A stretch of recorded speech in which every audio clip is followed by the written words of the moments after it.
ಒಮ್ಮೆ ಯೋಚಿಸ್ರಿ, ಒಂದು IPL match ನಡೀತಾ ಇರ್ತದ, ಸ್ಟೇಡಿಯಂ ಫುಲ್ ಆಗಿರ್ತದ, ಲಕ್ಷಾಂತರ ಜನ ಸ್ಟೇಡಿಯಂ ಒಳಗ ಟಿವಿ ಒಳಗ ನೋಡ್ತಿರ್ತಾರ. ಆದ್ರೆ ಮ್ಯಾಚ್ ಶುರು ಆಗೋ ಮೊದಲು ನಡಿಬೇಕಾದ್ರೆ ಮ್ಯಾಚ್ ಮುಗಿದ್ಮೇಲೆ ಬ್ಯಾಕ್ ಸ್ಟೇಜ್ ಒಳಗೆ ಏನಾಗ್ತಿರ್ತದ ಗೊತ್ತಾ? ಅಲ್ಲಿ ಒಂದು ದೊಡ್ಡ ಟೀಮು ಕೆಲಸ ಮಾಡ್ತಿರ್ತದೆ. ಯಾರೋ ಪ್ಲೇಯರ್ಸ್ಗಳ ಟ್ರಾವೆಲ್ ಅರೇಂಜ್ ಮಾಡ್ತಾ ಇರ್ತಾರೆ, ಯಾರೋ ಸ್ಪಾನ್ಸರ್ಸ್ ಜೊತೆ ಕಾಂಟ್ರಾಕ್ಟ್ ಫೈನಲೈಸ್ ಮಾಡ್ತಿರ್ತಾರೆ, ಇನ್ನು ಕೆಲವು ಜನ ಸ್ಟೇಡಿಯಂ ಸೆಕ್ಯೂರಿಟಿ ನೋಡ್ಕೊಳ್ತಾ ಇರ್ತಾರೆ, ಕೆಲವೊಬ್ರು ಬ್ರಾಡ್ಕಾಸ್ಟರ್ಗೆ ಸಿಗ್ನಲ್ ಸರಿಯಾಗಿ ಹೋಗ್ತಾ ಇದೆಯಲ್ಲ ಅಂತೇಳಿ ಚೆಕ್ ಮಾಡ್ತಿರ್ತಾರೆ, ಇನ್ನು ಕೆಲವರು ಫ್ಯಾನ್ಸ್ಗಳಿಗೆ ಎಕ್ಸ್ಪೀರಿಯನ್ಸು ಮೆಮೊರೇಬಲ್ ಆಗಿರಬೇಕು ಅಂತ ಹೇಳಿ ಕೆಲವೊಂದೇನೋ ಡಿಸೈನ್ ಮಾಡ್ತಿರ್ತಾರೆ. ಇವೆಲ್ಲ ಮ್ಯಾನೇಜ್ ಮಾಡೋರು ಪ್ಲೇಯರ್ಸ್ ಅಲ್ಲ, ಪ್ಲೇಯರ್ಗಳು ಬರೀ ಆಟ ಆಡ್ತಾರೆ. ಆದ್ರೆ ಆ ಆಟನ ಮ್ಯಾನೇಜ್ ಮಾಡೋರು ಸ್ಪೋರ್ಟ್ಸ್ ಮ್ಯಾನೇಜರ್ಸ್. ಇವತ್ತಿನ ಕಾಲದಾಗ ಸ್ಪೋರ್ಟ್ಸ್ ಅನ್ನೋದು ಬರೀ ಹಾಬಿ ಅಥವಾ ಎಂಟರ್ಟೈನ್ಮೆಂಟ್ ಅಲ್ಲ, ಇದೊಂದು ಮ್ಯಾಸಿವ್ ಗ್ಲೋಬಲ್ ಬಿಸ್ನೆಸ್. 2023 ಒಳಗೆ ಗ್ಲೋಬಲ್ ಸ್ಪೋರ್ಟ್ಸ್ ಇಂಡಸ್ಟ್ರಿ ಸುಮಾರು $600 ಬಿಲಿಯನ್ ಹೆಚ್ಚಿಗೆ ಅದ ಅಂತ ಹೇಳಿ ಅಂದಾಜು ಮಾಡಲಾಗತ್ತೆ.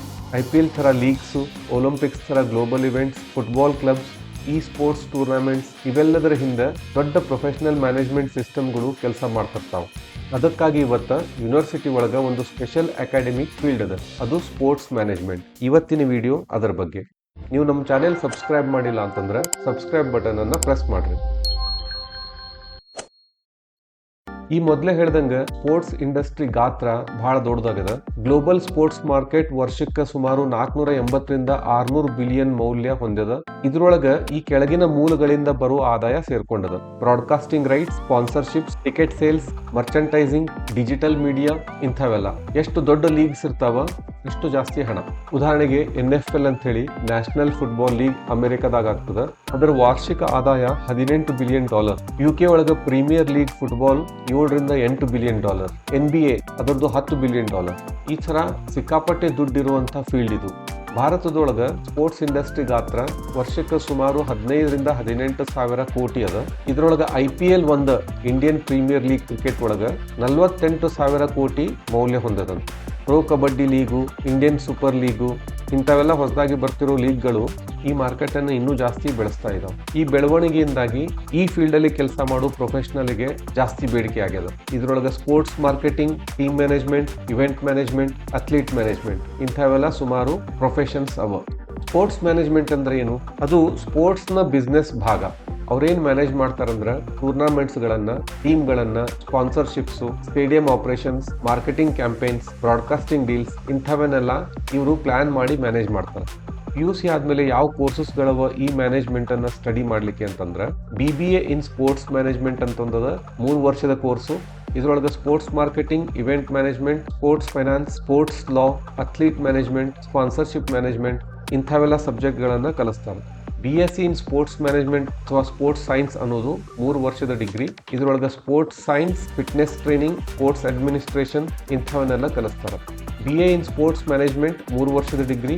ಇದ್ರೊಳಗೆ sports media, sports communication, sports administration ಇಂಥವನ್ನೆಲ್ಲ ಕಲಿಸ್ತಾರೆ. ಈ ಡಿಗ್ರಿ ಹೊರತಾಗಿ ಇದ್ರೊಳಗೆ MBAನೂ ಅದ. MBA ಇನ್ ಸ್ಪೋರ್ಟ್ಸ್ ಮ್ಯಾನೇಜ್ಮೆಂಟ್ 2 ವರ್ಷದ ಪೋಸ್ಟ್ ಗ್ರಾಜುಯೇಷನ್.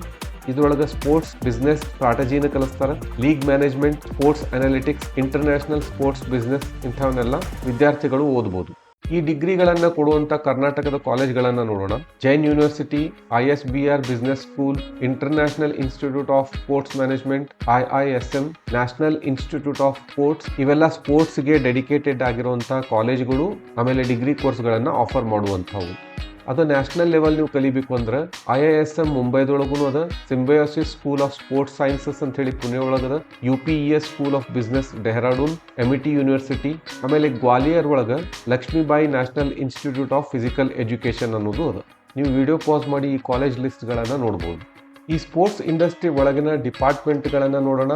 ಆಮೇಲೆ ಸಂಕ್ಷಿಪ್ತವಾಗಿ ಅವು ಏನು ಮಾಡ್ತಾವ ಅನ್ನೋದನ್ನು ನೋಡೋಣ. ಸ್ಪೋರ್ಟ್ಸ್ ಇವೆಂಟ್ ಮ್ಯಾನೇಜ್ಮೆಂಟ್ ಅನ್ನೋದು ಟೂರ್ನಮೆಂಟ್ ಆಮೇಲೆ ಕಾಂಪಿಟೇಷನ್ ಅನ್ನು ಆರ್ಗನೈಸ್ ಮಾಡ್ತಾರೆ. ಮ್ಯಾಚ್ಗಳ schedule, venue preparation, logistics and travel, ಆಮೇಲೆ ಟೀಮ್ಸ್ ಮತ್ತು ಆಫಿಷಿಯಲ್ಸ್ ಜೊತೆ ಕೋಆರ್ಡಿನೇಟ್ ಮಾಡೋದು ಇಂಥವೆಲ್ಲ ಮಾಡ್ತಾರೆ. ಟೀಮ್ ಮ್ಯಾನೇಜ್ಮೆಂಟ್ ಡಿಪಾರ್ಟ್ಮೆಂಟ್ ಒಳಗೆ ಪ್ರತಿ ಪ್ರೊಫೆಷನಲ್ ಸ್ಪೋರ್ಟ್ಸ್ ಟೀಮಿಗೆ ಒಂದು ಮ್ಯಾನೇಜ್ಮೆಂಟ್ ಸ್ಟಾಫ್ ಅಂತ ಇರ್ತದೆ. ಇವರು ಪ್ಲೇಯರ್ ಕಾಂಟ್ರಾಕ್ಟ್ಗಳನ್ನು ಹ್ಯಾಂಡಲ್ ಮಾಡ್ತಾರೆ, ಟ್ರೈನಿಂಗ್ ಶೆಡ್ಯೂಲ್ಗಳನ್ನು, ಟ್ರಾವೆಲ್ ಅರೇಂಜ್ಮೆಂಟ್, ಲೀಗ್ ಅಥಾರಿಟಿ ಜೊತೆ ಕಮ್ಯುನಿಕೇಟ್ ಮಾಡೋದು ಇಂಥವೆಲ್ಲ ಮಾಡ್ತಾರೆ. ಸ್ಪೋರ್ಟ್ಸ್ ಮಾರ್ಕೆಟಿಂಗ್ ಆ್ಯಂಡ್ ಸ್ಪಾನ್ಸರ್ಶಿಪ್ ಒಳಗೆ brand partnership, sponsorship deals, advertising campaigns, digital promotion ಇಂಥವನ್ನೆಲ್ಲ ಇವರು ನೋಡ್ಕೊಳ್ತಾರೆ. ಅಥ್ಲೀಟ್ ಮ್ಯಾನೇಜ್ಮೆಂಟ್ ಒಳಗ ಎಂಡೋರ್ಸ್ಮೆಂಟ್ಸ್ ಅಂದ್ರೆ ಜಾಹೀರಾತು ಒಪ್ಪಂದಗಳು, ಮೀಡಿಯಾ ಅಪಿಯರೆನ್ಸಸ್ ಅಂದ್ರೆ ಮಾಧ್ಯಮದಲ್ಲಿ ಪ್ಲೇಯರ್ಗಳು ಕಾಣಿಸಿಕೊಳ್ಳುವುದು, ಕಾಂಟ್ರಾಕ್ಟ್ ನೆಗೋಷಿಯೇಷನ್ಸ್ ಅಂದ್ರೆ ಒಪ್ಪಂದದ ಮಾತುಕತೆ, ಬ್ರ್ಯಾಂಡ್ ಕೊಲಾಬರೇಷನ್ಸ್ ಇಂಥವೆಲ್ಲ ಬರ್ತಾವ.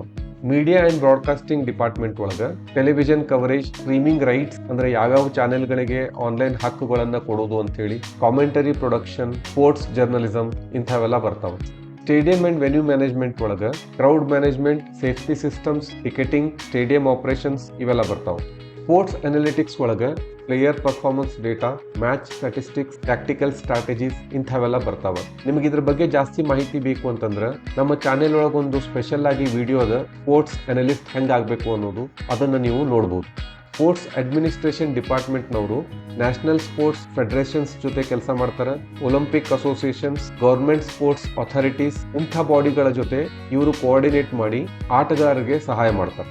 ಸ್ಪೋರ್ಟ್ಸ್ ಮರ್ಚೆಂಟೈಸಿಂಗ್ ಡಿಪಾರ್ಟ್ಮೆಂಟ್ ಒಳಗೆ ಆಟಗಾರರು ಯಾವ ಡ್ರೆಸ್ ಹಾಕೋಬೇಕು, ಅದನ್ನು ಹೆಂಗೆ ಡಿಸೈನ್ ಮಾಡಬೇಕು, ಫ್ಯಾನ್ ಮರ್ಚೆಂಟೈಸ್ ಅಂದ್ರೆ ಫ್ಯಾನ್ಸ್ಗಳಿಗೆ ಟಿ ಶರ್ಟ್ಸು, ಬೇರೆ ಬೇರೆ ಪ್ರಾಪ್ಸ್ಗಳನ್ನು ಡಿಸೈನ್ ಮಾಡಿ ಕೊಡೋದು, ಸ್ಪೋರ್ಟ್ಸ್ ಇಕ್ವಿಪ್ಮೆಂಟ್ ಒಳಗೆ ಬ್ರ್ಯಾಂಡಿಂಗ್ ಹೆಂಗಿರಬೇಕು, ಇಂಥವನ್ನೆಲ್ಲ ಮರ್ಚೆಂಟೈಸಿಂಗ್ ಡಿಪಾರ್ಟ್ಮೆಂಟು ಹ್ಯಾಂಡಲ್ ಮಾಡ್ತದೆ. ಈ ಸ್ಪೋರ್ಟ್ಸ್ ಮ್ಯಾನೇಜ್ಮೆಂಟ್ ಡಿಗ್ರಿ ಆದ್ಮೇಲೆ ವರ್ಷಕ್ಕೆ 3-7 ಲಕ್ಷ ಸಂಬಳ ಇರ್ತದ. ನಿಮಗೆ ಹೆಂಗೆ ಅನುಭವ ಆಗ್ತಾ ಹೋಗ್ತದ ಹಂಗ ಸಂಬಳನೂ ಜಾಸ್ತಿ ಆಗ್ತಾ ಹೋಗ್ತದ. ಇದ್ರೊಳಗೆ sports marketing manager, league operations manager, athlete manager, event director ಇಂಥ ಬೇರೆ ಬೇರೆ ಹುದ್ದೆಗಳು ಇರ್ತಾವ. ನಿಮ್ಗೆ ಸ್ಪೋರ್ಟ್ಸ್ ಒಳಗೆ ಇಂಟ್ರೆಸ್ಟ್ ಅದಂತಂದ್ರೆ ಈ ಇಂಡಸ್ಟ್ರಿ ಒಳಗೆ ಕೆಲಸ ಮಾಡೋದು ಬಹಳ ಎಕ್ಸೈಟಿಂಗ್. ಆದ್ರೆ ಒಂದ್ ನೆನಪಿಟ್ಕೋರಿ, ನೀವು ಸೆಲೆಬ್ರಿಟಿ ಆಟಗಾರರ ಜೊತೆ ಇರುವುದು ಎಕ್ಸೈಟ್ಮೆಂಟ್ ಜೊತೆಗೆ ಲಾಂಗ್ ಅವರ್ಸ್ ಕೆಲಸ ಮಾಡೋದೂ ಇರ್ತದ, ಪ್ರಯಾಣ ಜಾಸ್ತಿ ಇರ್ತದ, ಆಯಾಸನೂ ಜಾಸ್ತಿ ಆಗ್ತದ. ಆದ್ರೆ ನಿಮ್ಗೆ ಬಲವಾದ ನೆಟ್ವರ್ಕಿಂಗ್ ಸ್ಕಿಲ್ಸ್ ಬರ್ತಾವ, ಸ್ಪೋರ್ಟ್ಸ್ ನಾಲೆಜ್ ಬರ್ತದ, ಬಿಸ್ನೆಸ್ ಸ್ಕಿಲ್ಸ್ ಬರ್ತದ, ಇವೆಂಟ್ ಮ್ಯಾನೇಜ್ಮೆಂಟ್ ಎಕ್ಸ್ಪರ್ಟೀಸ್ ಬರ್ತದ. ಇದೊಂದು ಗ್ಲೋಬಲ್ ಕರಿಯರ್. ಸೊ ನಿಮಗೂ ಸ್ಪೋರ್ಟ್ಸ್ ಒಳಗೆ ಇಂಟ್ರೆಸ್ಟ್ ಅದ, ಆದ್ರೆ ಪ್ಲೇಯರ್ ಆಗಿ ಕಂಟಿನ್ಯೂ ಮಾಡ್ಲಿಕ್ಕೆ ಆಗ್ಲಿಲ್ಲ ಅಂತಂದ್ರೆ ನೀವು ಸ್ಪೋರ್ಟ್ಸ್ ಮ್ಯಾನೇಜ್ಮೆಂಟ್ ಅನ್ನ ಅಲ್ಟರ್ನೇಟಿವ್ ಕರಿಯರ್ ಆಗಿ ಆರಿಸಬಹುದು. ಇದ್ರೊಳಗಿನ ಭವಿಷ್ಯ ಬಹಳ ಬ್ರೈಟ್ ಅದ, ಎಕ್ಸೈಟಿಂಗ್ ಅದ, ಆಮೇಲೆ ರಿವಾರ್ಡಿಂಗ್ ಅದ. ಈ ವಿಡಿಯೋ ನೋಡಿ ನಿಮಗೆ ಈ ಸ್ಪೋರ್ಟ್ಸ್ ಮ್ಯಾನೇಜ್ಮೆಂಟ್ ಒಳಗೆ ಇಂಟ್ರೆಸ್ಟ್ ಬಂದಿತ್ತು ಅಂತಂದ್ರೆ ಇದಕ್ಕೆ ಸಂಬಂಧಪಟ್ಟಿರೋ ರಿಸರ್ಚ್ ಅನ್ನ ಇವತ್ತಿಂದ ಸ್ಟಾರ್ಟ್ ಮಾಡ್ರಿ. ಇದನ್ನೊಂದು ಆರಂಭದ ಕ್ಷಣ ಅಂತ ಅನ್ಕೊಳ್ರಿ.